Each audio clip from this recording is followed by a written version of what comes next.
والذين لا يدعون مع الله إلها آخر ولا يقتلون النفس التي حرم الله إلا بالحق ولا يزنون ومن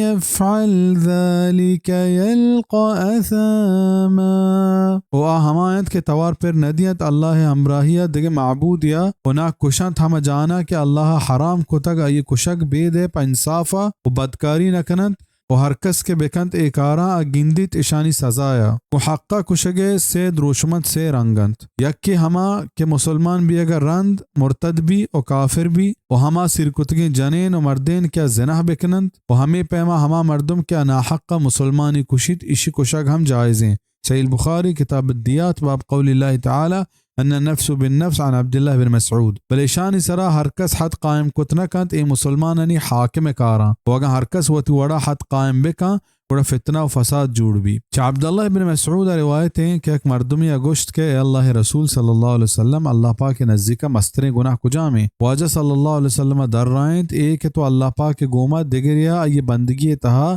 عبادت تہا شریدار جوڑ بکنے حالانکہ ترا اللہ جوڑ کو تگ ایا گوشت کے پدا کجا میں واجہ صلی اللہ علیہ وسلم در رائیں ایک تو ہوتی چھکا بکشے چاہمیں ترسا کہ آگوں تو نان وارت ایا گوشت پدا واجہ صلی اللہ علیہ وسلم در رائیں ایک تو ہوتی ہمسائے کے جنین گوما بدکاری بکنے اور اللہ پاکا پا ہمیں حبرانی راستیا یہ آیت نازل کو. صحیح البخاری کتاب الدیات باب قول اللہ تعالی ومن يقتل مؤمنا متعمدا فجزاؤه جہنم. سورۃ النساء آیت نمبر 9 سے.